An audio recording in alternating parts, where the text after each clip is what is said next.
Messieurs, bienvenue au Fight Club. C'est très délicat de votre part. Ceux qui veulent se tirer, c'est tout de suite. Yippee-ki-yay, pauvre con. On essaye? Allez. Première règle du Fight Club est... No stairway. C'est dingue. La seconde règle du Fight Club est... Méfie-toi du côté obscur. Mais qu'est-ce que c'est que ce patacouette? C'est italien. Croyez-vous à la magie noire? Oh, absolument. Allez, non, mais essayez de développer un peu. M'apprends pas mon boulot, mon petit gars. Bon, bah lui, il va me prendre la tête. Oh là, attends, quel est ton nom déjà? Egg Shen, chauffeur de car. J'ai passé l'âge de ces conneries.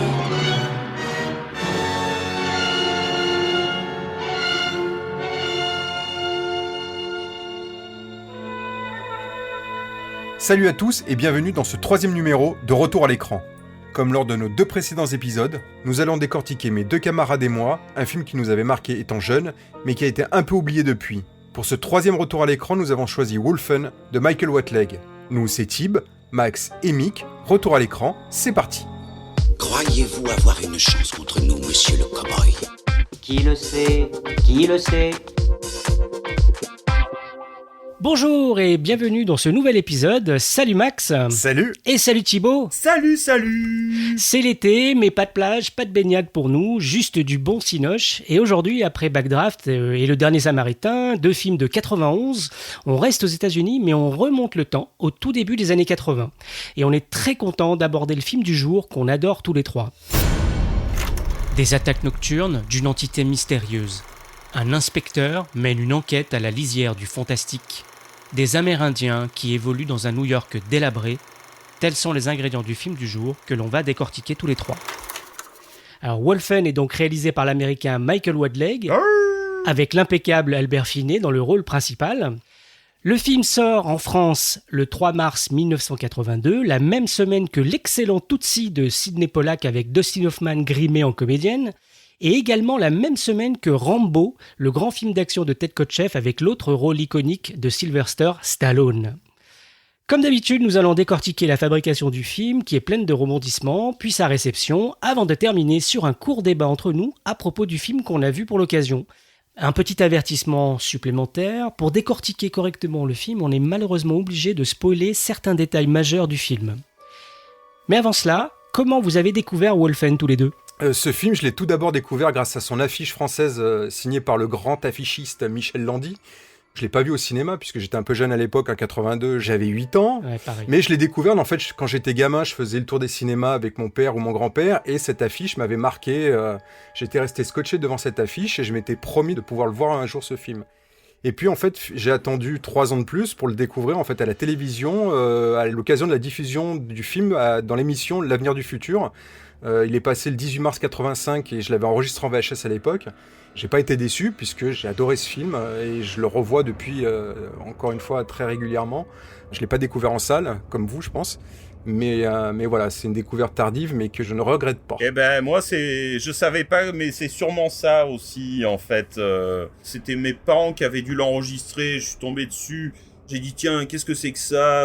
Je vais regarder ça, et ça a été une découverte. Je crois que j'avais pas tout compris à l'époque, vraiment. Je crois que je l'ai vraiment redécouvert, là, en le revoyant, tout cet aspect politique que j'avais absolument pas vu à l'époque, que j'avais pas compris, que j'avais pas cerné. Tout ça, finalement, je l'ai vu aujourd'hui, donc c'était vraiment bien de revoir ce film, une redécouverte, en fait. Et ben moi, j'ai dû le voir en VHS, parce que je suis à peu près persuadé de l'avoir découvert avant L'Avenir du Futur, le soir où il a été diffusé, là en mars 85. Je l'ai enregistré, tout ça, je l'ai découvert un peu comme vous. Je voudrais revenir d'ailleurs sur l'émission L'Avenir du Futur, parce que en gros, les plus jeunes auditeurs ne voient pas à quoi ça correspond, mais c'est une émission scientifique qui passait sur TF1 de 75 à 87, qui était présentée par Robert Clark, qui avait d'ailleurs pour générique la musique électronique Rubicon Part 1 des Tangerine Dream. Et c'est une émission hyper importante pour notre génération en tout cas, parce que tous les cinéphiles fans de fantastique passaient par cette émission-là pour découvrir les films fantastiques ou horrifiques. C'est dans cette émission qu'ont été diffusés Planète Interdite, Monde Ouest, La Planète des Singes, Génération Proteus, L'Âge de Cristal et compagnie. C'était trop bien. C'était trop bien. Il y avait que 3 chaînes à l'époque. On avait TF1, Antenne 2 et FR3. Et il y avait Canal+, qui venait d'arriver, qui n'était pas encore bien installé. Et cette émission, il y avait une première partie qui diffusait un film. Et c'était suivi d'une deuxième partie où il y avait un débat. Alors le débat, je m'en souviens pas.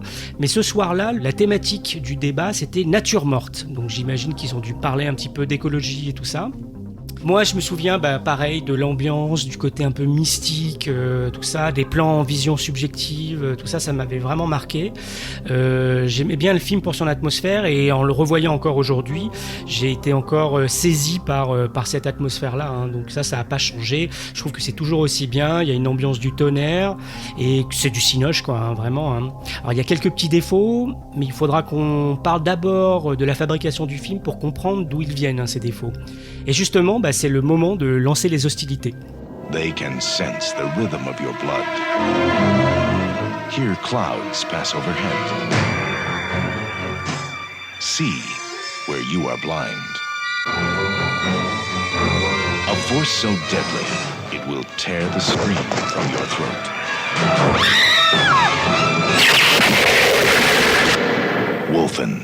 Allez, on commence par une petite introduction à propos du genre de ce film. Wolfen défie un peu la catégorisation, hein. Il se situe entre le policier, le film d'horreur, le fantastique, mais on peut le ranger dans le genre qu'on peut appeler l'éco-horror. Et c'est quoi l'éco-horror, Max ? Alors, l'éco-horror, c'est tous ces films qui ont pour thème la revanche de la nature sur l'homme, l'homme qui a détruit la nature, donc la nature se venge. C'est un genre qui est apparu dans les années 50 aux USA, au moment où il y a cette émergence de l'énergie nucléaire civile, et les premières interrogations, les premières angoisses qu'il y a autour de ce sujet-là. Donc c'est à partir de cette époque qu'on commence à voir surgir à l'écran pléthore de monstres dits nucléaires, comme des tarentules géantes, des fourmis géantes, et surtout le plus connu, c'est Godzilla aussi. Eh oui. Alors après, dans les années 60, le genre disparaît un peu. Alors il y a quand même l'inoubliable Les Oiseaux d'Hitchcock, mais le genre fait vraiment son retour sur les écrans au début des années 70, au moment de l'apparition des premiers mouvements écologistes. Depuis, le genre s'est élargi à toutes les problématiques environnementales, et les films où la nature a décidé de botter le cul des hommes ne manquent pas. Alors on peut citer dans le genre Willard avec des rats, Frogs avec des grenouilles, des grenouilles, des crapauds, Grizzly avec un grizzly. Non, sans blague. Putain, c'était dur là. Les insectes de feu, Phase 4. Phase 4, c'est avec des fourmis, je le sais celui-là. Piranha, Cujo, Chud. Ah, putain, Chud, c'était excellent, Chud. La créature du marais ou Toxic Avenger. Et plus récemment, on a eu The Bay de Barry Levinson et Annihilation d'Alex Garland. Les films plus récents, il y a moins de monstres, c'est la nature dans sa globalité qui prend sa revanche. Et Wolfen, du coup, il s'inscrit dans ce registre-là ? Alors même si Wolfen s'inscrit bien dans le genre, avec cette horde de loups qui défendent leur territoire, leur terrain de chasse contre ceux qui veulent le détruire, il est finalement bien plus que cela. Ouais. C'est un véritable film engagé qui pointe la colonisation et l'anéantissement de la communauté amérindienne. Ouais, c'est ça. Une communauté qui a été constamment chassée, persécutée, comme les loups d'ailleurs, au profit d'une expansion économique démesurée, à cette forme de capitalisme actuel, qui conduira à force de destruction à la crise sociale et environnementale que nous connaissons actuellement. Eh oui. D'ailleurs, on va justement développer un peu tout cet aspect-là, puisqu'on va parler de l'élaboration du projet Wolfen. Pour faire un bon film, il te faut 3 choses. Primo, une bonne histoire. Secondo, une bonne histoire. Et tertio, une bonne histoire. Ah, je vais sortir les pinces et un jeu de roulement à billes et un voiture Simone. Ouais.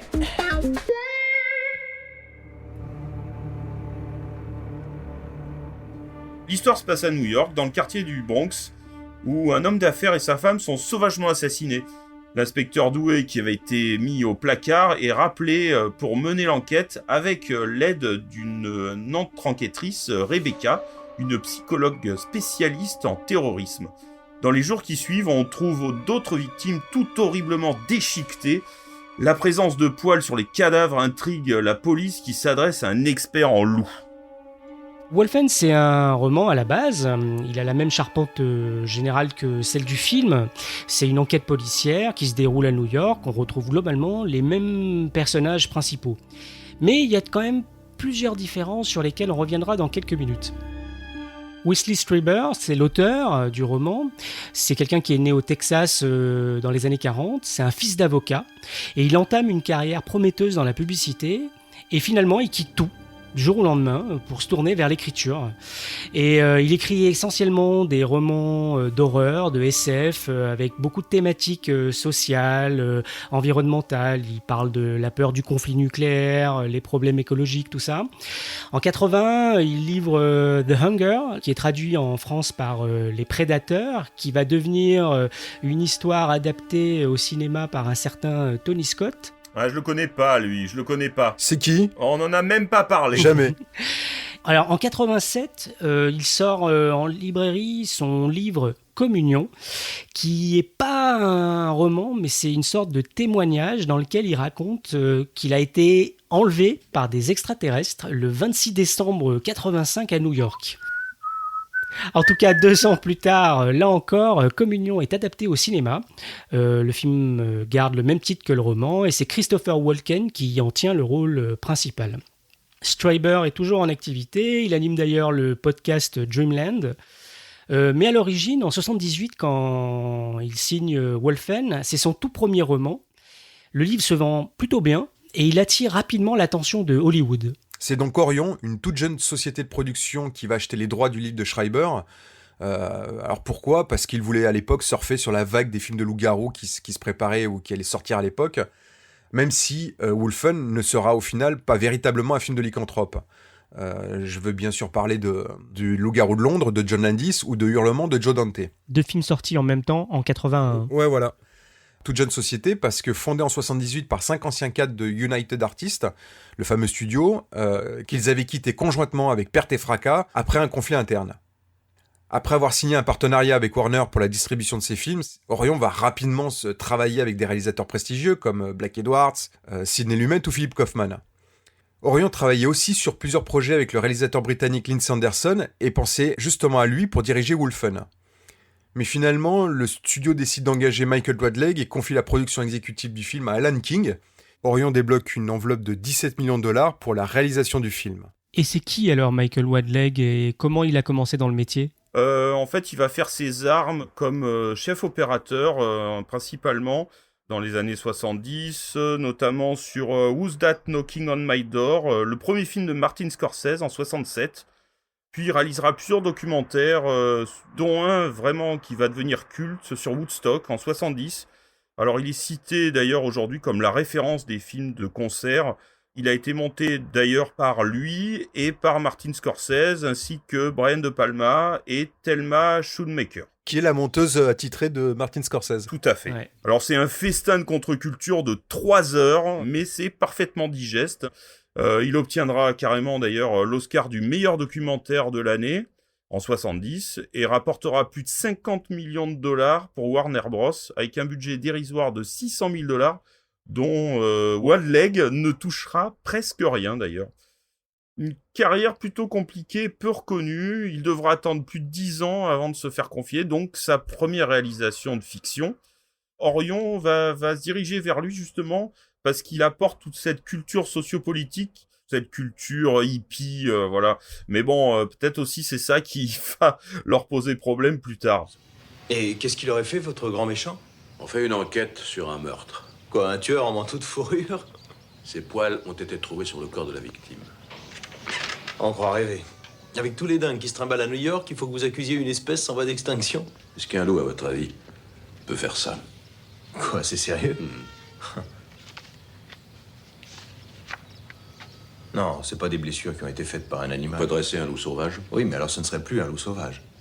Non, ce n'est pas possible. Ce sont les hommes qui tuent les hommes. Le loup tueur d'hommes, c'est un mythe. Et puis, ils sont trop malins, comme les Indiens. Et donc justement, Michael Wadleigh et son acolyte vont se charger de l'adaptation du roman de Wolfen. Et d'ailleurs, le scénario, c'est un peu leur seul fait de gloire, un peu à ces 2 illustres messieurs. Par contre, même s'il n'est pas crédité officiellement, il y a quelqu'un qui agit dans l'ombre, comme un script doctor, c'est Eric Ross. Alors c'est qui Eric Ross ? C'est un scénariste qui commence à avoir de la bouteille au moment où il arrive sur Wolfen. Il a notamment fait un travail un peu du même type en script doctoring sur le film de Stuart Rosenberg qui s'appelle La toile d'araignée. C'est un film policier avec Paul Newman de 75. Et au moment où il est appelé sur le scénario de Wolfen, il a même à son actif quelques scénarios. Le plus notable, c'est Airport 80.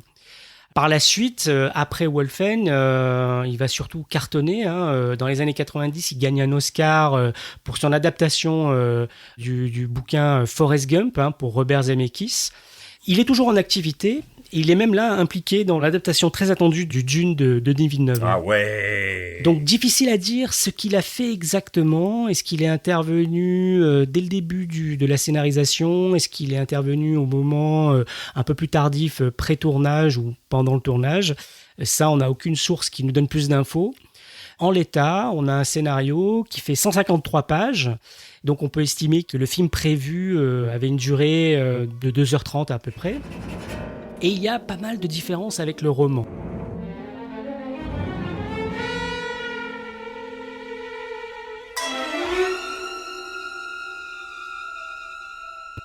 Alors, dans l'intro du livre, il y a bien une première attaque, mais c'est pas comme dans le film, ce sont des policiers qui sont assassinés. Alors dans le film, c'est un riche promoteur immobilier, Christopher Van der Veer, sur lequel on va beaucoup revenir, qui est massacré avec sa femme et son chauffeur. Dans le roman, le personnage principal, Wilson, c'est un flic aussi, mais il est plus fermé, plus dur, voilà, et il travaille avec Rebecca Neff, qui est également policière. En fait, c'est même sa partenaire, en fait, sa coéquipière. Et d'ailleurs, elle est mariée à un autre policier qui, lui, touche des pots de vin. Parce que la corruption dans la police, c'est l'intrigue secondaire du roman. Alors que l'intrigue secondaire du film, c'est l'histoire autour du promoteur immobilier Van der Veer. C'est pour ça que Rebecca Neff, qui était policière dans le roman, devient dans le film une experte en psychologie légale, parce qu'elle s'entretient avec des terroristes qui sont suspectés d'avoir éliminé Christopher Van der Veer. Autre changement, dans le roman, les Wolfen sont des sortes de loups-garous à quatre pattes, mais c'est pas vraiment le cas dans le film, où on a plutôt affaire à des loups. Michael Whatley, il est pas très tendre avec le roman, dont il aime bien la trame générale, mais il le trouve vraiment trop simple. Alors il réduit l'aspect trop fantastique du mythe du loup-garou, en restant plutôt à la lisière de l'étrange. C'est plus du tout des loups-garous, c'est vraiment des loups, tout simplement. Mais c'est des loups vraiment intelligents, qui ont vraiment avec une caste, avec une hiérarchie, avec des règles. Et d'ailleurs, il a gardé un peu ce côté-là par rapport au bouquin, parce que dans le bouquin, l'histoire, c'était que c'était deux jeunes loups qui attaquaient les deux flics, parce qu'ils avaient décidé de plus suivre les règles, justement. Et Whatley, lui, il a un peu enlevé ça pour garder ce côté loup sauvage. Et donc ces loups, en fait, c'est des loups qui vivaient avec les Indiens depuis des milliers d'années dans les grandes plaines et qui ont quasiment aujourd'hui disparu, éliminés exactement comme les Indiens. Et on leur a détruit leur habitat naturel et du coup, maintenant, ils habitent dans les villes et par petits groupes éparses en Amérique, quoi. Donc on a des loups, en fait, qui vivent parmi nous, dans les villes. Enfin, c'est ce qu'a envie de nous dire Whatley, avec des loups qui chassent les indésirables, exactement d'ailleurs comme les vrais loups, qui chassent la lie de la société, les humains qui seraient malades, ou d'ailleurs il y a toute cette histoire de prélèvement d'organes qui disparaissent, sûrement parce qu'ils sont malades, en fait, d'ailleurs, dans le film. Enfin voilà, Whatley, il crée une vraie mythologie, quoi, sur ces personnages qui sont dans le film importants. Et il enlève aussi l'intrigue secondaire autour de la corruption de la police. Ça l'intéresse pas du tout. Et à la place, il injecte un parallèle très prononcé entre les Wolfen et l'histoire des Amérindiens. C'est quelque chose qui est plus proche de ses propres aspirations, comme tu disais, Thib. Et ce mythe du Wolfen, c'est une sorte de fantôme vengeur, un peu comme les légendes urbaines des cimetières indiens aussi. C'est ça qui est assez génial avec les Wolfen. Et donc ces loups, en fait, qui restent vraiment discrets dans les villes, ils sortent de l'ombre pour s'attaquer aux Van der Veer, justement, parce que ils menacent leur habitat et leur terrain de chasse. Ce qui est intéressant, c'est qu'en plus, ils s'attaquent aux Van der Veer à Battery Park, qui est une reproduction de la première machine en Amérique, la reproduction en fait d'un moulin à vent, qui est le symbole de l'industrialisation encore, qui a détruit tous ces Indiens. Ouais, c'est ça. Et dans le scénario tel qu'il a été préparé pour le tournage, normalement il démarrait avec un prologue absent du film à l'arrivée, qui se déroulait en 1660 dans une colonie néerlandaise de la côte est des États-Unis. Et on y voyait un Peter Van der Veer, ancêtre du promoteur Christopher Van der Veer, au milieu des Indiens. Est-ce que ce prologue a été tourné ? Il n'y a pas vraiment de source, on n'arrive pas à trouver des sources qui l'indiquent. Mais en tout cas, le film final démarre juste après cette séquence de prologue. Oh, Dewey, tu donnes toujours dans le jogging ? Tu t'entraînes pourquoi cette fois ? Le marathon annuel, ionisez-vous bien et perdez 20 kilos sans douleur ? Un esprit sain dans un corps sain. Tu dois essayer les vitamines, ça a du bon. Ensuite, quelque chose d'assez notable aussi dans le film, c'est son casting. Et Michael Whatley, il avait certaines envies très affirmées, et notamment sur le choix du personnage principal. Alors Michael Whatley, pour son premier rôle, choisit Albert Finney. Alors qui est Albert Finney ? C'est un prestigieux acteur britannique qui a fait ses débuts au théâtre, et ensuite il est passé au cinéma en 1960 devant la caméra de Carl Rice. Mais le rôle qui va le révéler au grand public, c'est Tom Jones, dans le film éponyme de Tony Richardson en 1963. Il va dès lors se partager entre l'Angleterre et les États-Unis, avec un nombre élevé de rôles notables, notamment celui de Hercule Poirot, dans Le Crime de l'Orient Express. Au moment de commencer le tournage de Wolfen, Finney n'était plus apparu à l'écran depuis une courte apparition dans Les Duellistes de Ridley Scott en 1977. La même année que Wolfen, il enchaîna avec le tournage de Looker de Michael Crichton et celui d'un film britannique qui est inédit chez nous. Une autre petite anecdote sur Finney, il a embauché Monsieur Al Pacino comme coach pour apprendre à parler avec un accent new-yorkais au couteau, parce qu'il voulait vraiment se phraser new-yorkais, quoi. Alors c'est Dustin Hoffman qui était en première ligne pour jouer le rôle d'Albert Finney, mais Whatley a refusé parce qu'il voulait vraiment travailler avec Finney, qui était son acteur préféré. D'ailleurs, c'est la seule fois de sa carrière qu'Hoffman s'est vu refuser un rôle. Alors pour donner la réplique à Albert Finney, le réalisateur a décidé d'engager des quasi-inconnus pour certains. Certains faisaient carrière à Broadway, comme Diane Venora ou Gregory Hines. Alors justement, en parlant de Gregory Hines, avant le début du tournage, Albert Finney lui proposa de faire plus ample connaissance, de traîner ensemble, d'aller boire des coups ensemble, pour développer une certaine complicité qui est présente dans le film. Justement, Gregory Hines, il interprète avec malice le médecin légiste Whittington, qui est très attachant, plein d'humour. Je pense que ça, c'est dans les dialogues, mais c'est aussi Gregory Hines qui apporte ça. C'est un gars assez charmant. Moi, ce que je trouve marrant sur le rôle de Gregory Hines dans ce film, c'est que c'est le médecin légiste, mais il fait tout. Il enquête, il fait tireur d'élite, il fait tout, il est partout, il est au top. C'est assez marrant quand même. Alors Gregory Hines, c'est quelqu'un qui grandit à New York, c'est un grand danseur de claquettes. Il s'est produit à Broadway, il a reçu pas mal de récompenses. Au cinéma, il fait ses débuts vraiment dans La folle histoire du monde de Mel Brooks, qui date de 81. Suite à Wolfen, dans les années 80, donc, on le retrouve régulièrement partageant l'affiche avec Chevy Chase dans la comédie Le coup du siècle de William Friedkin, ou encore avec Billy Crystal dans la super comédie policière qu'on adore tous les trois qui s'appelle Deux flics à Chicago de Peter Hyams. Excellent. J'adore. Ah, moi aussi. Il met aussi à profit ses dons de danseur de claquettes sur plusieurs films. En 84, dans Cotton Club de Francis Coppola avec Richard Gere. En 85, il partage l'affiche avec le danseur soviétique Mikhail Baryshnikov sur le film Soleil de nuit de Taylor Hackford. Et à la toute fin des années 80, il tient la vedette de Tap, un film qui est réalisé par Nick Castle. Et malheureusement, il nous quitte bien trop jeune, en 2003, d'un cancer à l'âge de 57 ans. Le rôle du zoologiste qui est pote avec Gregory Hines et que consulte Albert Finney pour son enquête, il est interprété par Tom Noonan. Alors Tom Noonan, c'est un second couteau d'Hollywood. Wolfen est un de ses premiers rôles. Il avait joué auparavant dans La Porte du Paradis de Michael Cimino. Ensuite, il a une longue carrière où il a joué beaucoup de seconds rôles et souvent des méchants d'ailleurs. On l'a vu dans FX Effets Spéciaux, on l'a vu dans Hit de Michael Mann. Alors là, il n'était pas un méchant, mais sinon, on l'a surtout remarqué dans Robocop 2 où il jouait Cain et dans Last Action Hero où c'était le Reaper. Et c'est quelqu'un qui continue à tourner régulièrement dans des petits rôles au cinéma et à la télévision dans des séries comme Blacklist ou The Leftovers. On a aussi Diane Verona qui joue Rebecca Neff, donc l'experte en psychologie légale. Au moment du tournage de Wolfen, elle a 28 ans. C'est une comédienne de théâtre, voilà. Par la suite, elle a un petit rôle dans Cotton Club où elle croise encore le chemin de Gregory Hines. Donc, elle va aussi jouer plusieurs fois chez Clint Eastwood, notamment dans Bird, où elle fait la compagne de Charlie Parker, interprétée par Forest Whitaker. On va aussi beaucoup la remarquer dans le film de Michael Mann, Hit, chef-d'œuvre. Absolu. Où elle joue la femme de Al Pacino, donc un rôle assez mémorable. On la retrouvera aussi dans Le Chacal, aux côtés de Bruce Willis, ou en reine dans Le 13e guerrier de John McTiernan. Voilà, aujourd'hui, elle tourne plutôt dans des séries et des téléfilms. Et dans ce film, aussi, il y a un super acteur, moi, que j'adore.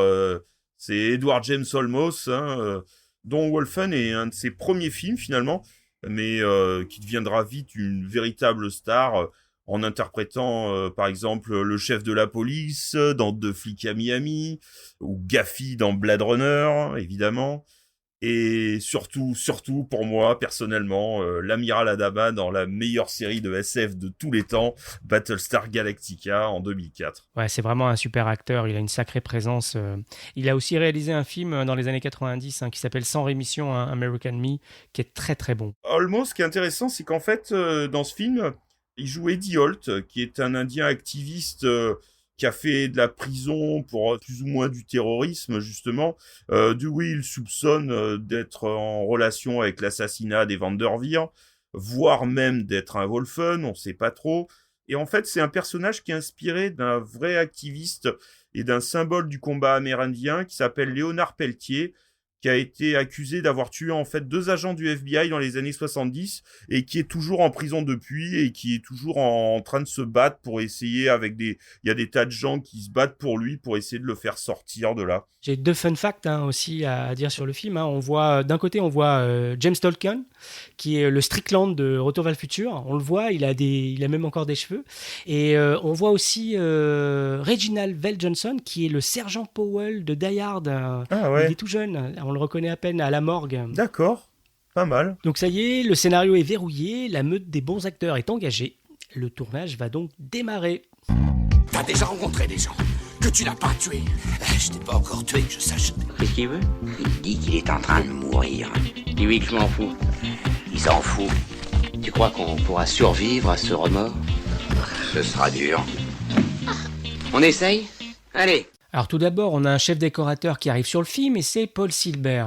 Avant Wolfen, c'est le décorateur de Vol au-dessus d'un nid de coucou, Kramer contre Kramer, Blowout de De Palma. Alors le tournage de Wolfen, il est lancé le 24 octobre 1979 et dans la direction artistique de Paul Silber, il y a une opposition entre 2 mondes. Le monde des Vanderveer qui est lumineux, clean. Alors il y a plein de matériaux métalliques, réfléchissants, il y a du verre. D'ailleurs dans les surfaces réfléchissantes vers la fin du film, on voit le visage d'Albert Finney qui se reflète de manière démultipliée comme ça dans les lamelles réfléchissantes comme dans Opération Dragon, La Dame de Shanghai de Orson Welles. Et alors, ce décorum clinquant des Vanderveer s'oppose visuellement au monde des Wolfen qui se situe dans le Bronx. Alors, le monde des Wolfen, lui, il est patiné avec des teintes assez sombres. Il y a de la boiserie, de la pierre, c'est un univers délabré, abîmé, déstructuré. Même vraiment limite détruit, quoi. C'est un décor post-apocalyptique. Ouais, c'est ça, un vrai décor post-apocalyptique avant l'heure. Et alors, tout ça est mis en avant de manière très réaliste, naturelle. La direction artistique, elle est bien travaillée, mais elle ne se sent pas. D'ailleurs, dans le film, le repère des Wolfen se situe dans une église qui est délabrée.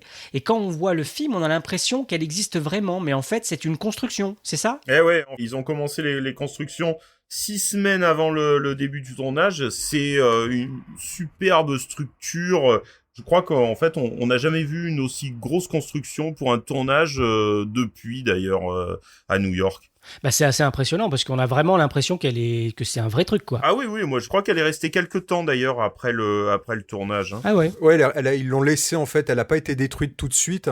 En fait, elle a été détruite aussi dans le cadre de la rénovation de tout le Bronx, qui est devenu depuis un quartier résidentiel avec des maisons individuelles. Mais là, comme on voit dans le film, c'est un champ de ruines en fait, et donc ils ont laissé cette église, ce décor en place, le temps que la ville rénove totalement le quartier. Et donc, elle était détruite au moment de la rénovation du quartier du sud du Bronx. Et au début du film, on a une séquence qui évolue autour d'une réplique d'un moulin à vent, qui serait le premier moulin à vent érigé aux États-Unis en 1625 par l'ancêtre de Vanderveer. Et ça, c'est un élément de décor puisqu'il n'existe pas, il n'a jamais existé à Battery Park. C'est rigolo, parce que nous, depuis l'Europe, on a toujours eu l'impression que ce moulin à vent faisait partie du décorum de Battery Park. On a toujours cru. Et d'ailleurs, ce moulin à vent, il n'est pas là par hasard. Quelque part, il évoque la main de l'homme blanc, l'arrivée de l'homme blanc sur le territoire américain qui va chasser l'Indien de ses terres et le détruire et l'exterminer. Combien les Vanderveer possèdent-ils de maisons?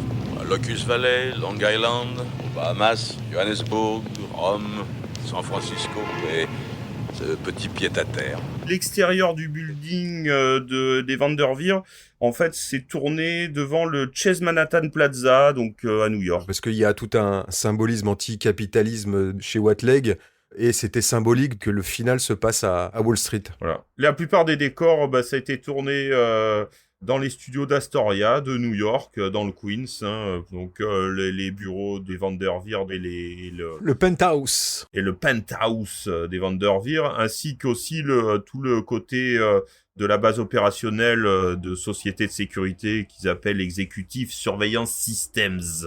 D'ailleurs, cette société-là, ça insiste vachement sur les ordinateurs, sur la technologie, tout ça. Ça participe aussi de la différenciation entre le monde des Wolfen et le monde des riches blancs américains. Ah ben, ça va même plus loin, puisqu'en fait, on a vraiment un parallèle entre ce côté naturel des Wolfen avec leur vision, et puis de l'autre côté, on a toute cette technologie mise en œuvre par les humains, les hélicoptères, le détecteur de mensonges.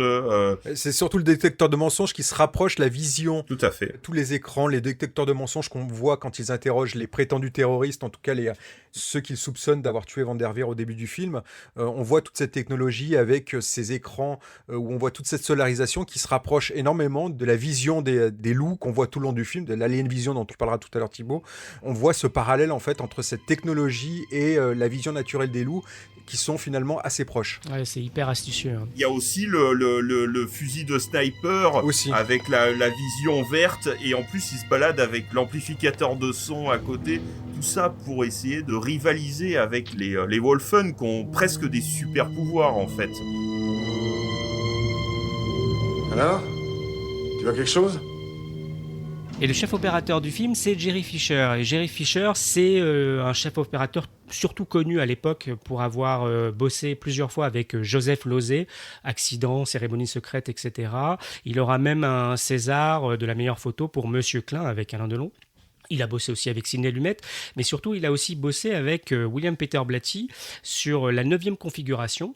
William Peter Blatty, c'est l'auteur original de L'Exorciste, et celui-ci va faire aussi une sorte de suite qui s'appelle L'Exorciste 3, Légion, et dont Jerry Fisher sera le même chef opérateur. Et je trouve qu'il y a vraiment des passerelles entre l'image de L'Exorciste 3 et celle de Wolfen, justement, c'est-à-dire une utilisation des ténèbres, du contraste, du clair-obscur, mais avec une lumière qui est travaillée, mais jamais clinquante, dans le sens, elle n'attire pas l'attention pour elle-même, en fait. Elle est vraiment assez discrète et pourtant travaillée, quoi. Ouais, c'est ça. Et Wolfen, donc, est travaillé dans un très beau cinémascope anamorphique, et il y a une très belle gestion de l'espace, de la topographie. Alors, c'est du fait aussi de Michael Watleg, mais les cadrages sont vraiment à la fois signifiants et aussi assez graphiques. Il y a un beau traitement du contraste. Alors, Jerry Fisher, au moment du tournage, Michael Watleg lui demande aussi de traduire visuellement des visions des loups. Ce qu'il veut, en gros, c'est d'avoir des mouvements de caméra très fluides qui vont faire des choses assez impossibles pour l'époque. Et donc, Jerry Fisher va s'encadrer un petit peu de machinerie de pointe, novatrice pour l'époque. D'abord, ça sera la Luma, qui est une grue un peu spéciale. C'est une grue française à l'origine, qui permet de télécommander la caméra depuis le sol. Et elle permet donc de faire des plans qui étaient techniquement difficiles à obtenir avec des grues classiques. Grâce à ça, on va avoir des très beaux plans sur le pont de Manhattan, des choses comme ça. Et aussi, surtout, il va s'appuyer sur une autre technologie aussi très neuve à l'époque, c'est le Steadicam. Le Steadicam, c'est quelque chose qui a été créé dans les années 70, qui était destiné donc à améliorer la stabilisation et la mobilité des caméras en la fixant avec un harnais et un système de contrepoint que portaient donc les caméramans. Le Steadicam, c'est le fruit de l'inventeur Garrett Brown. Elle va révolutionner complètement l'industrie cinématographique. Sa première utilisation, ce sera dans Bound for Glory de Hal Ashby en 76. Et puis évidemment, autour de Philadelphia, en tant qu'une sorte de partenaire d'entraînement de Sylvester Stallone dans Rocky en 77.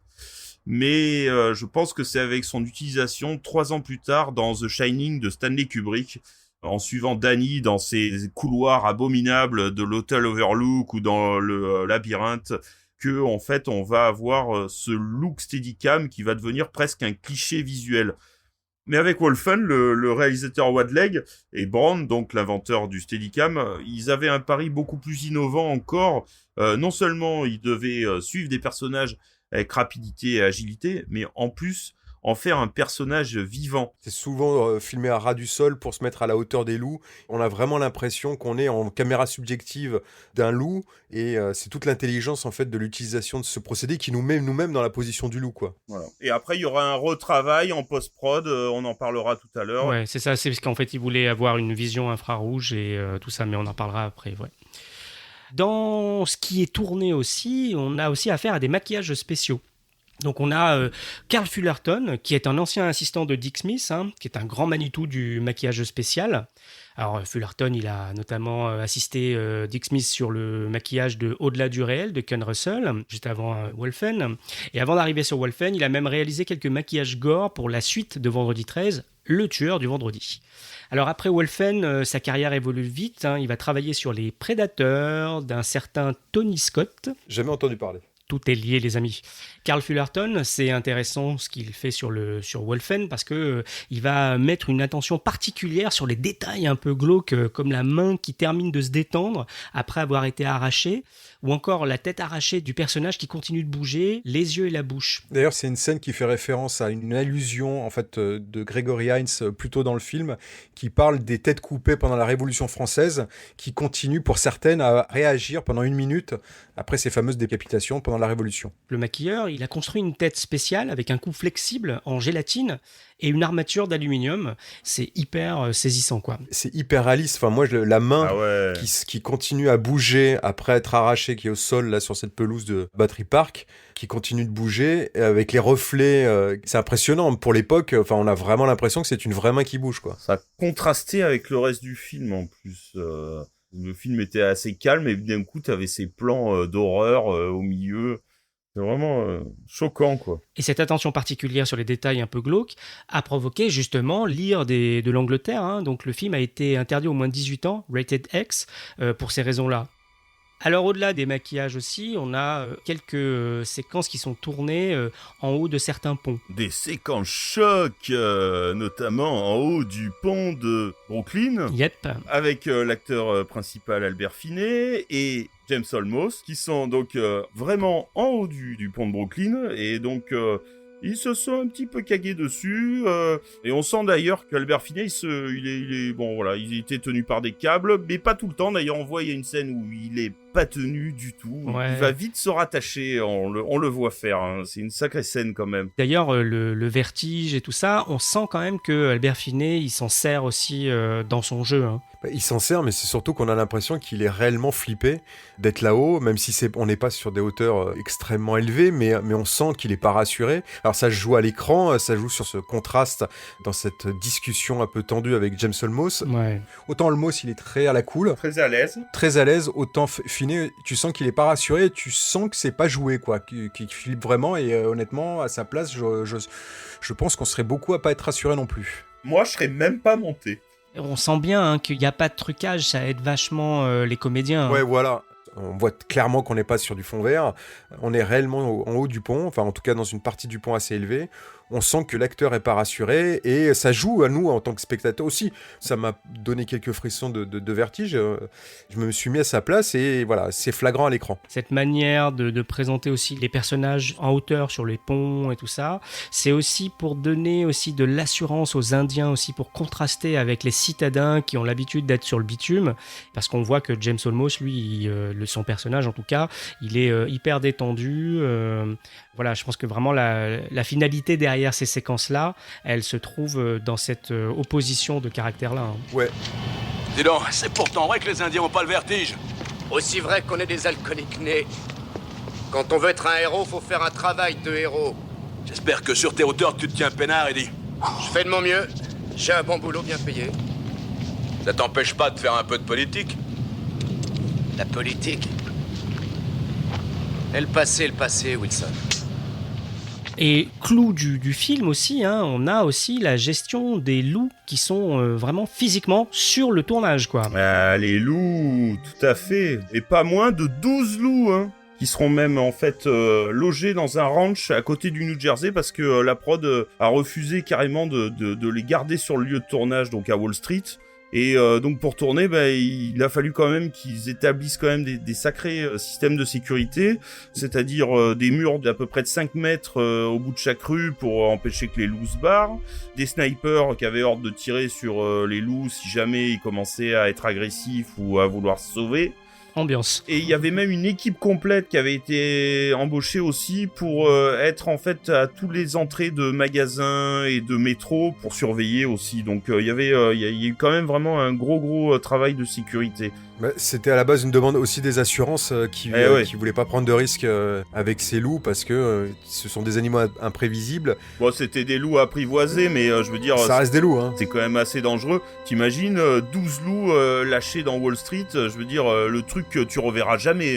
Ça c'est clair. J'imagine même pas les riverains, parce qu'il y a quand même quelques habitations dans Wall Street, pas beaucoup, parce que c'est que des bureaux, mais ça devait être quand même assez impressionnant. Comme on les voit dans le film, en fait, on les voit en gros plan, les plans, des plans assez longs finalement, qui sont magnifiques et qui montrent aussi la beauté des loups. Quelque part, aujourd'hui, on ne pourrait pas refaire ces scènes-là, avec tous les moyens qu'on a aujourd'hui, on ne pourrait pas les refaire à l'identique. Justement, toute cette gestion-là, des infrastructures en haut des ponts, la gestion des loups, la gestion aussi d'une certaine forme de découpage aussi de la part de Wade Leg, ça va aussi avoir des incidences sur les dates de tournage et la manière dont le tournage se déroule. Oui, Wade Leg, il prend son temps, il a envie de tourner un maximum de choses, il a vraiment envie d'avoir un maximum de matériel pour son montage, donc il va avoir un volume de rush énorme. Dans cette volonté, forcément, il y a du dépassement de date de tournage, il y a une augmentation de budget que lui-même impose par sa volonté, et ça va pas forcément plaire à Orion, les producteurs et la Major Orion, qui en plus avait prévu de sortir le film en octobre 80, et avec ces durées qui se rallongent, c'est une date qui va être impossible à tenir. Donc même si le tournage va se terminer finalement dans le printemps 80, toute la post-prod qu'il va y avoir derrière, dont on va parler, le laps de temps est beaucoup trop court pour tenir cette date d'octobre 80. Là, les premières tensions ont eu lieu déjà pendant le tournage et elles vont s'exacerber après le tournage. Wade Leg prend son temps même à l'intérieur des plans, ça c'est aussi quelque chose qui va avoir aussi une influence sur le montage en lui-même. Oui, il filme des longues séquences, enfin, c'est pas des séquences rapides. Il veut que dans chacun de ses plans, on prenne son temps, il veut installer une ambiance dans chacun de ses plans, dans son découpage initial, tout est très lent. On en retrouve un peu de tout ça dans le montage final, mais tout est très lent, tout est très posé, tout est très contemplatif, et forcément, chaque séquence met beaucoup de temps à être tournée, et c'est ce qui amènera ce rallongement du tournage. Et donc, on rentre aussi donc dans cette phase de post-production, et comme on disait tout à l'heure, les points de vue des loups, tournés en plan subjectif via la Luma et le Steadicam, vont être retravaillés avec un système un peu particulier, parce que dès le scénario, la vision subjective des loups, elle est décrite comme étant filmée en infrarouge et en ultraviolet, avec une impression un peu de 3D qui doit aussi donner un peu le sentiment que les loups détectent les émotions, les sensations des gens qu'ils ont en face d'eux. En fait, ça va plus loin que juste une vision, c'est souvent l'état d'esprit de la bête, parce que elle change en fonction de son humeur, de suivant ce qu'il va faire, s'il va attaquer, s'il est énervé. Comment ils vont se débrouiller en post-prod avec les plans tournés en Steadicam et Luma ? Ils vont déjà concevoir ça même en amont, puisque déjà dans le bouquin c'est quand même très présent, et donc c'était quand même quelque chose déjà de très important. Donc Wade Leg et Brown, ils ont contacté une première société avec qui ils ont travaillé pour sortir une première vision qui s'appelait la Smellovision, des silhouettes humaines un peu fantomatiques en noir et blanc qui décrivaient donc les sentiments des Wolfen, mais c'était finalement pas super intéressant visuellement, donc ils ont cherché quelqu'un d'autre et ils ont contacté Robert Blalack. Robert Blalack, c'est quelqu'un qui avait récemment remporté un Oscar au sein de l'équipe industrielle LL Magic, donc la société de George Lucas, pour le travail sur Star Wars. Mais Blalack, c'est un peu un chercheur quand même, hein. Donc en fait, il va quitter ILM parce qu'il sent qu'il va faire on va lui faire toujours la même chose. Donc en fait, il se barre et il va monter sa propre société qui s'appelle Praxis. Donc Wade Leg et Brown vont le contacter pour concevoir cette vision qu'ils appelleront donc la fameuse Alien Vision. Et alors, tu peux expliquer un peu comment ça marche ? Donc, c'est une technique plus ou moins de solarisation en post-prod qui sera faite. C'est un travail de couleur avec des caches où on isole les couleurs. Enfin bon, c'est un peu compliqué. C'est tourné en plein jour, en fait. Ouais. Même lorsque la situation se passe de nuit, on a des plans tournés de jour et via ce système de solarisation, on enlève le ciel blanc et on le remplace en gros via des systèmes de cache contre cache par des hauts contrastes, on va faire simple. C'est ça. Ils enlèvent le blanc du ciel, quoi. Et après, il y a tout un travail aussi qui est très très très compliqué sur la restitution des couleurs. Donc, même en regardant un petit peu les détails, c'est assez compliqué à comprendre le mécanisme. La première version était un peu trop noir et blanc et ça plaisait pas. Mais d'ailleurs, en fait, c'est ces plans-là qu'en fait on voit beaucoup dans la bande-annonce au passage. Et en fait, ça plaisait pas à Whatley qui a choisi quelque chose, étonnant, d'un peu plus psychédélique, de thermographie plus colorée. Et c'est hyper impressionnant. Ouais. Alors peut-être que le film use et abuse de cette imagerie, mais en tout cas, c'est vraiment quelque chose qui est assez frappant. Et c'est un résultat d'ailleurs qui sera utilisé quelques années plus tard par le Predator de John McTiernan. Ouais, la vision de Predator, c'est la même. Ouais. D'ailleurs, même les bruitages sont un peu les mêmes. Ah, les bruitages, en fait, à chaque fois qu'on passe d'une vision normale à la vision du loup, en fait, ils ont utilisé un coup de feu, une sorte de choc auditif pour passer entre deux visions. Ouais, ils conservent toute la réverbération du coup de feu dans l'espace. Exactement, tout à fait. Ouais. Avec une attaque franche au moment de la coupe. À chaque fois, cette transition sonore qui te permet vraiment d'avoir ce contraste et ce claquement entre les deux univers pour te faire rentrer dans un univers qui est complètement à part.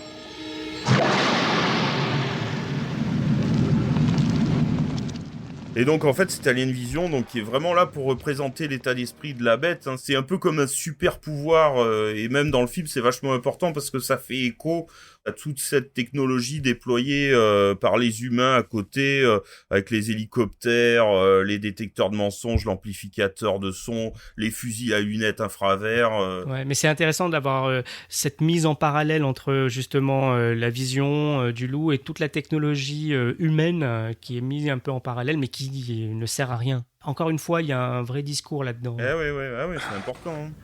Je vais te dire, je commence à me demander ce que je fous ici. On prendra pas de gibier ce soir, mon pote. Ils sont plus malins que toi. Ils doivent être en train de se taper la cloche. Un peu de viande blanche, un peu de farce. Un petit cognac et un cigare. Ils sont ici. Ils sont ici. Et parallèlement à toutes ces expérimentations formelles, il y a aussi le montage qui avance. Et Whatley va présenter un premier montage, un premier cut à Orion. Alors Whatley présente un premier cut en juillet 80, un premier cut qui fait 4 heures. Rien que ça. Enfin, on va dire que c'est un peu logique, comme on le disait tout à l'heure. Il a beaucoup tourné, il avait beaucoup de rush, donc il a monté un film très long. Donc il le présente une première fois à Orion, qui le refuse, qui le trouve trop long, trop intello, pas du tout divertissant, très contemplatif, alors que, comme on le disait auparavant, ils avaient plutôt l'idée de faire un film qui allait concurrencer les films de lycanthropes qui allaient sortir, ou qui étaient déjà sortis, comme Hurlement et Le Loup-garou de Londres. Donc Orion demande à Whatley de retourner à la table de montage avec son monteur et de proposer une nouvelle version plus resserrée, plus dynamique.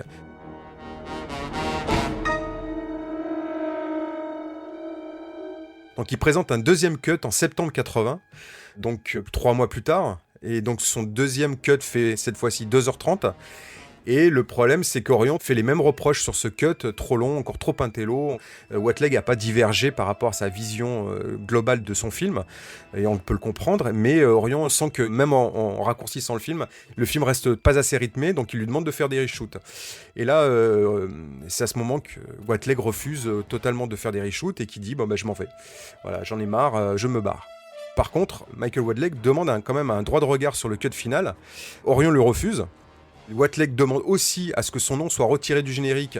Orion lui refuse une nouvelle fois et il demande une troisième chose avant de partir, c'est de pouvoir présenter son premier montage à un public choisi de 100 personnes, d'une certaine diversité, pour avoir un panel d'avis assez représentatif, parce qu'il pensait réellement que son deuxième cut de 2h30 allait plaire, en tout cas à ce public-là, et de montrer à Orion que pour lui, il ne se trompait pas et que le public allait être séduit par son univers et par son montage. Et même ça, Orion lui a refusé aussi. Mais salaud. C'est raide. Whatley décide d'attaquer Orion auprès de la Directors Guild of America, c'est le syndicat des réalisateurs. Et donc il y a un arbitrage qui va être fait, qui va durer 21 jours, où on va demander donc à ce syndicat de trancher en faveur de l'un ou de l'autre, de Whatley ou de Orion. Et donc il n'y a pas d'argent, Ouais, c'est pas pour la thune. Hein. Voilà, c'est pas pour une histoire d'argent. Whatley ne réclame pas d'argent, il veut simplement qu'on respecte ce qu'il a demandé. C'est un peu il estime que c'est dans ses droits, et il a certainement raison. Donc il attaque le studio simplement pour faire valoir ses droits en tant que réalisateur. Et au bout de ces 21 jours, Michael Whatley va perdre cet arbitrage. Donc il va pas pouvoir montrer sa version de Wolfen en avant-première, et il va simplement recevoir $20 000 de dommages et intérêts. Paradoxalement, il ne demandait pas d'argent, et la seule chose qu'il va récupérer, c'est $20 000. Ouais. Prends ça et ferme ta gueule.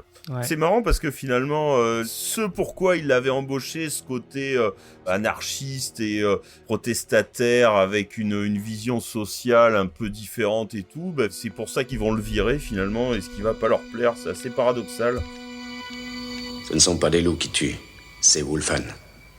Pendant 20 000 ans, Wilson, c'est-à-dire 10 fois votre ère chrétienne, Indiens et loups ont vécu en paix, 2 grandes nations de chasseurs dans un équilibre naturel.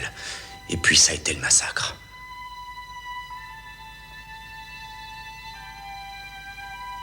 Les plus intelligents ont pris le maquis dans un nouveau désert, vos cités. Dans les taudis et les bidonvilles qui sont les cimetières de votre sale espèce. Et donc, les reshoots, il va bien falloir que quelqu'un les fasse. Et Orion fait appel à qui ? Eh ben écoute, en fait, donc le 25 février 81, ils font appel donc à John Hancock, qui est un réalisateur qui a fait Let's Scare Jessica to Death ou Bang the Drumly Low. Que des films un peu méconnus. Si vous les avez vus, tant mieux pour vous. Moi, je les ai pas vus.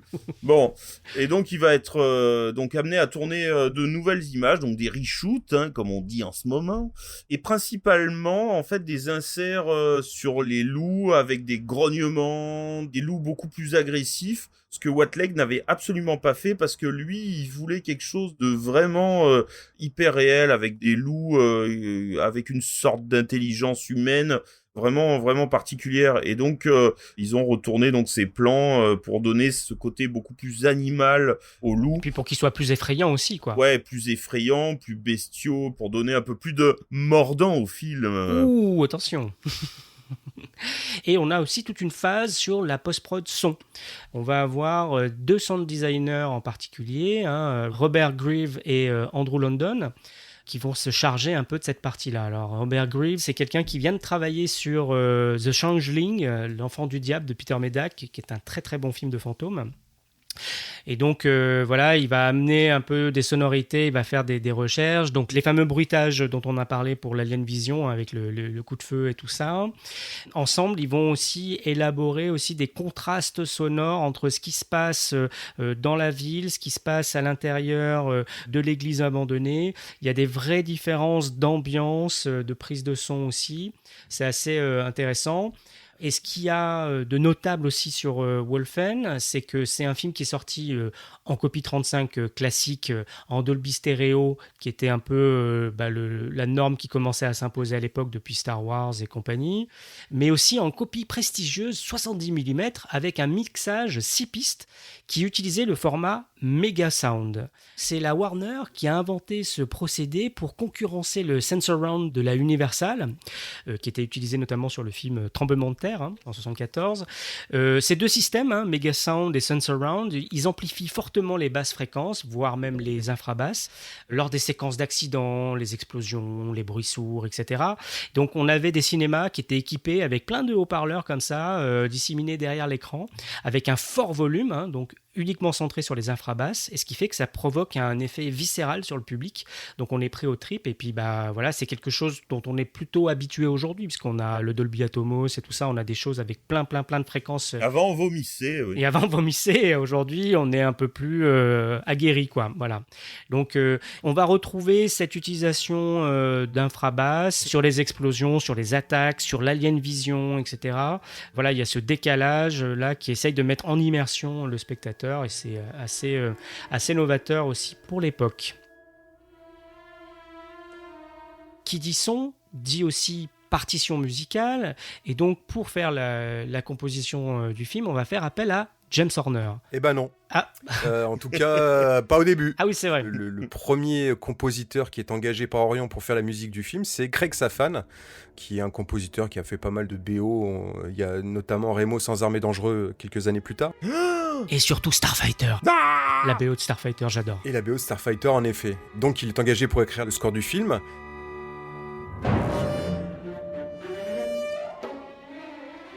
Et il va livrer un score assez sombre, complexe, vraiment qui finalement est assez en phase avec l'univers de Whateleg, mais bizarrement, aussi bien Whateleg que Orion n'aiment pas du tout cette partition, ils lui la refusent totalement, et au lieu de lui demander d'en recomposer une, en fait, ils vont le virer. Et ils vont faire appel à James Horner un peu en catastrophe. C'est un peu la méthode Orion, quoi. Ouais. Voilà, c'est la méthode Orion. On vire, pas de quartier, on appelle James Horner qui était au début de sa carrière à l'époque, et on lui donne 12 jours, il n'a que 12 jours pour écrire et enregistrer sa partition pour Wolfen. Voilà, c'est la continuité de la production problématique de ce film sur la musique.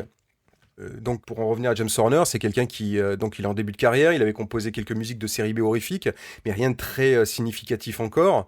Par contre, par la suite, on lui doit notamment la musique de Star Trek 2, de Star Trek 3, de Commando, du Nom de la Rose, de Braveheart, de Titanic qui lui a valu un Oscar. Voilà, c'est devenu un des plus grands compositeurs d'Hollywood, mais il nous a malheureusement quittés en 2015 dans le crash d'un avion, un de ses avions, puisque c'est quelqu'un qui faisait de l'aviation, il avait plusieurs avions et il est mort dans le crash d'un de ses avions.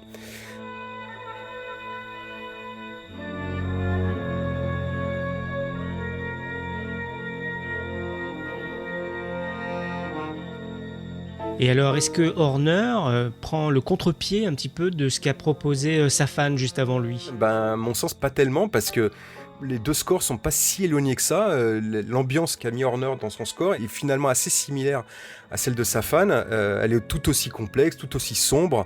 Et donc, au final, on peut quand même se poser la question de ce changement.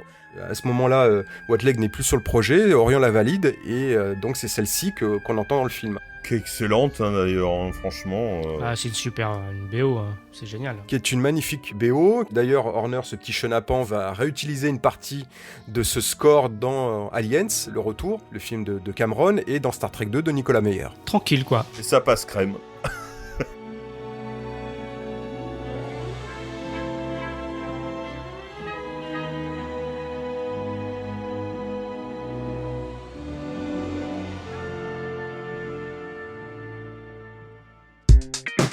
Chaque fois que je vais au cinéma, je m'endors. Bah oui, ça change des magazines. Maman a coupé, ça va encore tourner autour du trou de balle, cette histoire. Alors on arrive au bout de cette post-production bien compliquée, et à l'arrivée, il y a quand même un objet, un film qui va sortir sur les écrans. Voilà, le film sort en juillet 80, il devait sortir un mois plus tôt, parce qu'il a été encore reporté une deuxième fois, puisqu'il y a eu une grève des acteurs, qui a fait que des sorties ont été retardées, notamment celle-ci. Et donc le film sort enfin le 24 juillet 80 sur les écrans américains. Et il a marché ou... C'est un échec commercial au final, malgré tout.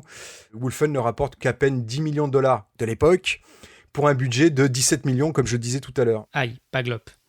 Et en France, ça se passe comment ? Il faut rappeler que Wolfen fait partie de la sélection officielle du Festival du film fantastique d'Avoria en 82, dont il repart avec le prix spécial du jury. Cette année-là, dans le jury, il y avait quand même John Borman, il y avait Brian De Palma, il y avait Jacques Demy, Donald Sutherland et il y avait René Clément. Jamais entendu parler. J'en connais pas un. Que des inconnus. Donc, ce qui donne quand même un crédit à ce film, malgré tous les problèmes et toutes les difficultés qu'on a relatées. En France, le film sort donc le 3 mars 82 et il ne rencontrera pas non plus le succès. Il cumule au final 620 000 entrées en fin d'exploitation, ce qui est, on peut considérer ça comme un échec parce que c'était quand même un gros film, c'était une grosse production, 17 millions à l'époque, c'était quand même un gros budget. Et il y avait quand même une grosse campagne de promo. Il y a des affiches placardées de partout. Il y avait des encarts dans les journaux régionaux, dans les journaux parisiens. Et bon, ça n'a pas fonctionné. Et je sais pas s'ils auraient pas dû garder la fin du bouquin qui mettait à jour les Wolfen. Le gouvernement promettait de les chasser et de les exterminer. Une fin bien abominable. Peut-être ça aurait mieux marché au cinéma. Après, c'était pas dans l'idée de Whateleg, quoi. Aussi, c'est ça aussi. C'est toutes les réticences qu'il avait sur le roman, quoi. Ça allait complètement à l'encontre du discours de Whateleg. Ah bah oui, tout à fait. Ouais. Mais le film, il va avoir une reconnaissance un peu tardive grâce à la vidéo et à la télé, un peu comme nous qui l'avons découvert comme ça, en fait. Voilà, aujourd'hui, c'est un film qui malgré tout, garde une certaine notoriété grâce à cela. Alors, il est rarement diffusé, hein, il faut le dire. Même pas du tout, hein, il passe jamais en télé, en tout cas sur les chaînes cinéma, mais il a une certaine notoriété. Mais t'es une bête. On en fait une autre? Ok. Bien joué. Mais une brique ne rend jamais les coups. On n'a pas de peau, on est tombé sur un as du Scrabble. Monsieur fait le malin, Jack, remets-lui une tournée. Non, arrêtez. Alors donc qu'est-ce qui se passe pour Wadleg et Orion? Comment ça se conclut cette histoire? Wadleg, ça l'a définitivement dégoûté d'Hollywood. En fait, il poursuivra sa carrière dans le documentaire et reviendra en fait à ses premiers amours, le documentaire, où là il peut s'exprimer pleinement. Et puis va aussi enseigner notamment à Harvard par la suite. Alors le litige qui a opposé donc Wadleg à Orion aura quand même eu des conséquences positives parce que l'avocat du syndicat des réalisateurs, Elliot Williams, avait trouvé que cette affaire avait quand même mis en lumière pas mal d'ambiguïtés. Donc ce litige, il fera quand même bouger pas mal de lignes, et ça permettra par la suite à ce que les droits des auteurs, des réalisateurs, soient enfin respectés aux USA. Parce que même si Wadleg a pas gagné, ça a scandalisé quand même pas mal le milieu, et ça a fait heureusement, ça a fait bouger les choses. Et où on peut voir le film aujourd'hui? On peut le voir, il est disponible en VOD à l'achat et à la location sur la majorité des plateformes. Mais par contre, on ne le trouve malheureusement pas en SVOD sur les plateformes les plus classiques comme Amazon Prime ou Netflix. Du côté du matérialisé, il existe un DVD sorti en 2006 en France avec la VO et la VF sous-titrée. C'est une vieille édition qui est désormais uniquement disponible d'occasion à des prix un peu élevés quand même. En Blu-ray, il n'existe qu'une seule édition sortie aux États-Unis il y a quelques années qui est compatible avec les lecteurs européens, mais il n'y a pas de VF et ni de sous-titres français dessus. Donc les anglophones s'y retrouveront, les autres ça va être plus compliqué. Et il n'y a pas de bonus Et il y a 0 bonus, il n'y a pas de making of, vu la production compliquée que ça a été, il n'y a pas de bonus, pas d'interview, pas de commentaires audio, il y a une pauvre bande-annonce. Sur le DVD français c'était déjà le cas et sur le Blu-ray américain c'est la même chose. Alors en faisant des recherches, on s'est rendu compte qu'il y a un Américain là, Stuart Buck, qui essaye de monter un documentaire Uncovering Wolfen sur la fabrication de Wolfen justement, avec des interviews de Wadleg, Garrett Brown, Paul Silber, mais il est indiqué en post-production depuis un moment. Ça fait 3 ans qu'il est indiqué en post-prod, ouais. Ouais, en tout cas, on est curieux de voir le résultat.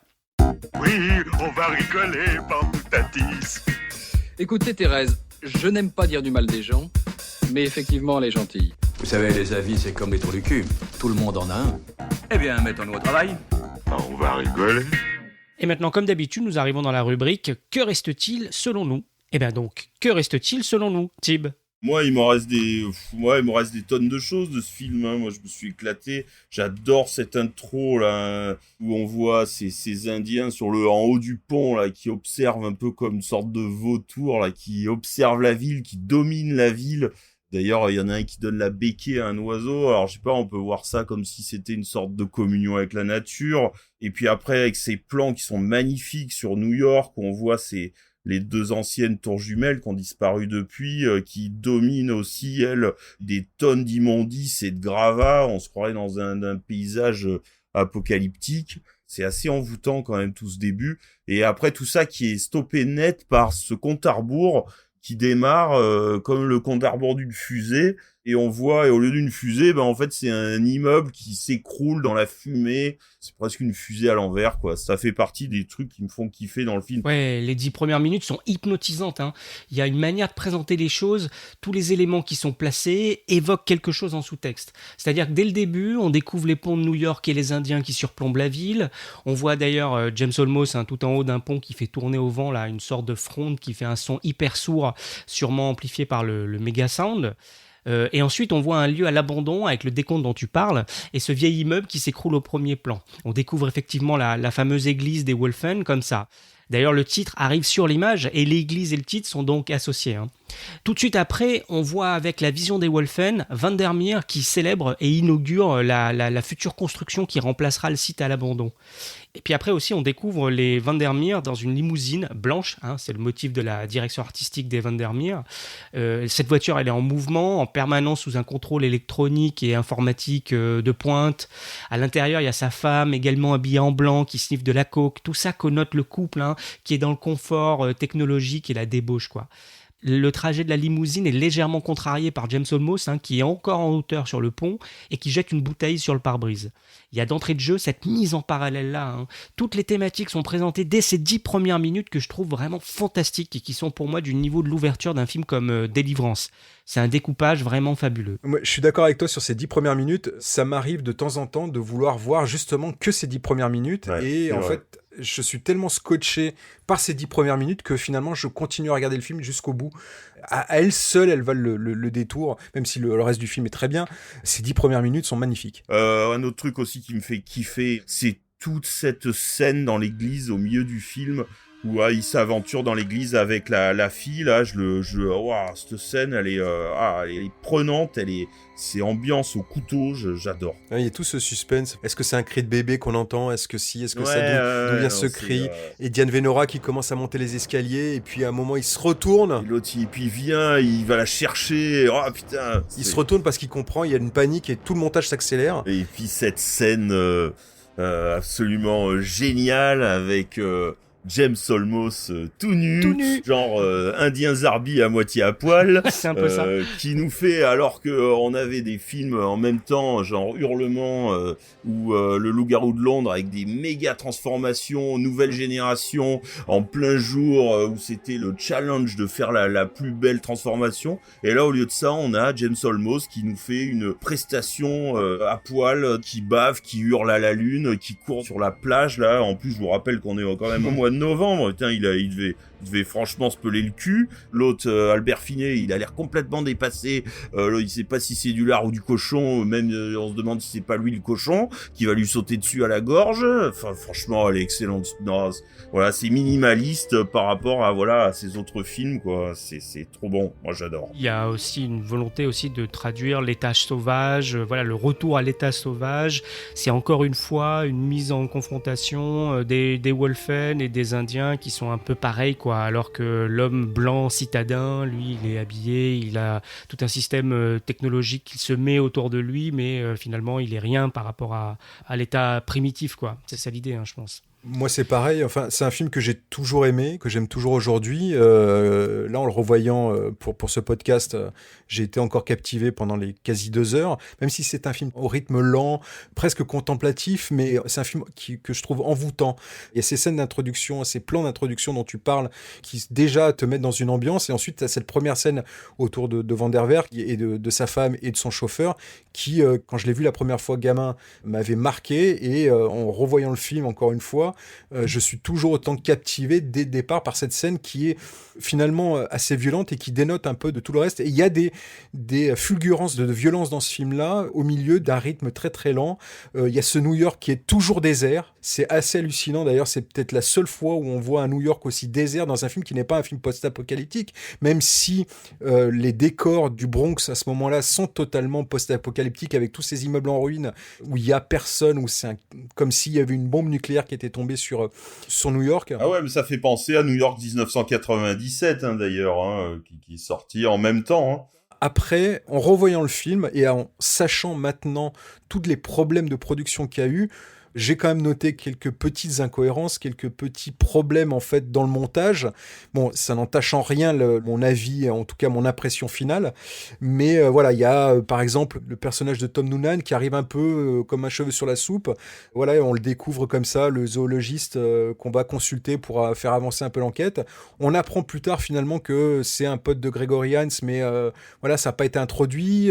C'est une toute petite phrase qui est dite à un moment qui te fait comprendre ça. Ouais. Voilà, qui te fait comprendre ça, mais même à un moment il se retrouve à la morgue, tu sais pas pourquoi ce zoologiste débarque à la morgue comme ça, en parlant avec les 2 autres comme s'il les connaissait depuis longtemps. Ça, c'est un exemple des petits problèmes, je mets des gros guillemets, mais des petits problèmes qu'on peut noter. Il y a cette scène aussi avec Albert Finet et Diane Venora qui vont commencer une relation. On comprend pas comment elle est amenée, cette relation-là. Moi, je soupçonne qu'elle ait commencé bien plus tôt dans le récit, sauf que ça a été certainement coupé au montage aussi. Ouais, le personnage de Venora est sacrifié. Au début, elle est pourtant bien lancée. On a un personnage intéressant qui travaille dans un corps de métier masculin. On a une femme forte, intelligente, tout ça. Puis progressivement, son personnage est réduit à une sorte de love interest, la jeune femme en détresse. Il y a une mise en place avec ce personnage qui débouche sur pas grand chose en fait. C'est surtout elle est liée en fait à toute la partie autour du terrorisme, des soupçons de terrorisme autour du meurtre de Van der Werf, et que Orion a complètement sabré. Et finalement, le personnage de Venora, il ne sert plus à grand chose, puisqu'il était lié réellement à toute cette partie-là du film qui n'existe quasiment plus. Enfin, il en reste peau de chagrin à la fin, quoi. Ouais. Et ouais, tous ces personnages, je les trouve assez obscurs. Ils ont des bacs qui sont pas très bien définis.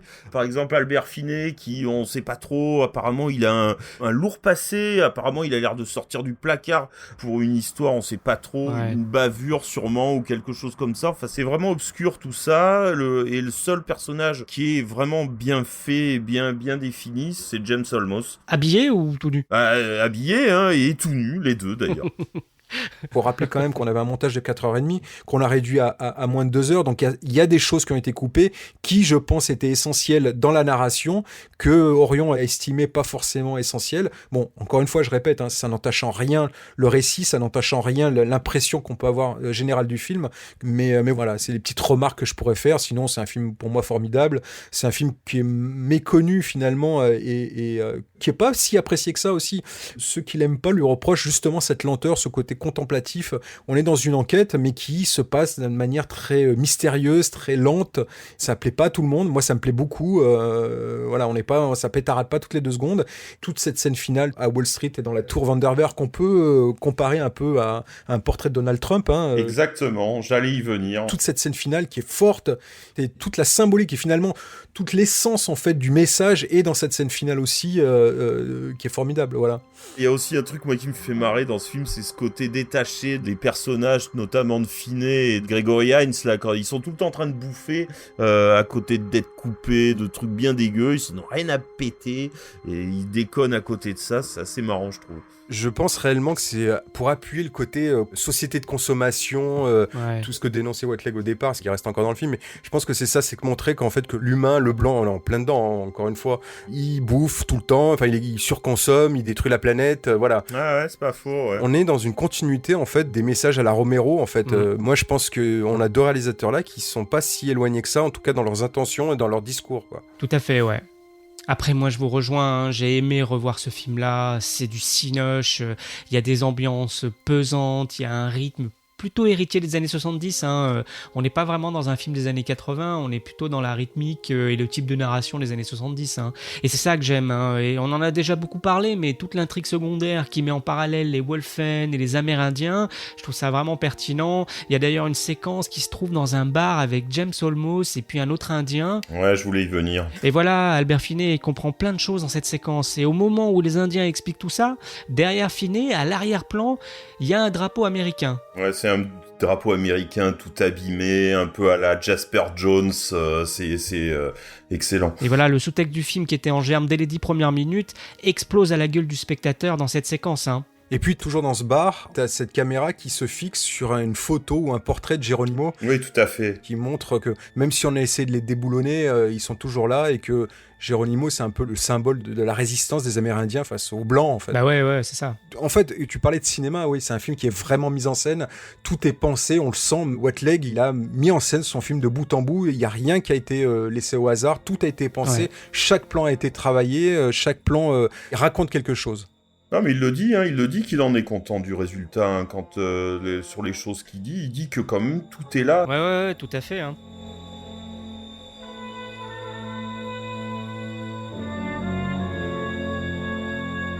Et voilà, l'émission touche à sa fin, mais avant de nous quitter, Max aimerait vous faire une petite annonce pour les prochains épisodes. La petite annonce, c'est que le prochain numéro sera un peu différent.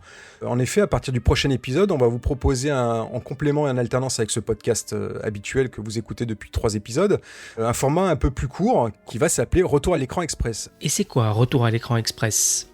L'idée de ce format, c'est de donner régulièrement une carte blanche à l'un de nous 3 pour lui permettre de remettre en lumière un film là aussi un peu oublié, pas vraiment non plus plébiscité par les 2 autres, mais qui lui tient à cœur. À très vite donc pour ce Retour à l'écran express. Express. Et vous pouvez nous retrouver sur le site retouralécran.fr ainsi que les différentes plateformes Apple Podcasts, Spotify, Deezer, Buzzsprout, Google Podcasts et ainsi que SoundCloud. N'hésitez pas à nous laisser des cœurs et des étoiles si vous avez aimé car ça nous aide beaucoup pour le référencement. N'hésitez pas à nous laisser aussi des commentaires ou nous poser des questions sur les réseaux sociaux, Facebook, Twitter, YouTube ou Instagram. Allez, ciao, bonsoir. Salut. Au revoir tout le monde. Ciao, ciao. Moi, si je devais résumer ma vie aujourd'hui avec vous, je dirais que c'est d'abord des rencontres. C'est vrai que je ne vis que pour le cinéma. Pour être aimé, il faut être aimable. Vous voulez un chocolat? C'était pas ma guerre. Back and full force. Quelle est votre devise? Je m'appelle Bond. James Bond. Vous délirez totalement là. C'est ça qui permet de voyager à travers le temps. La vie a plus d'imagination que nous. J'espère que je ne vous apprends rien. Vous êtes un mélancolique. Mélancolique, mon cul.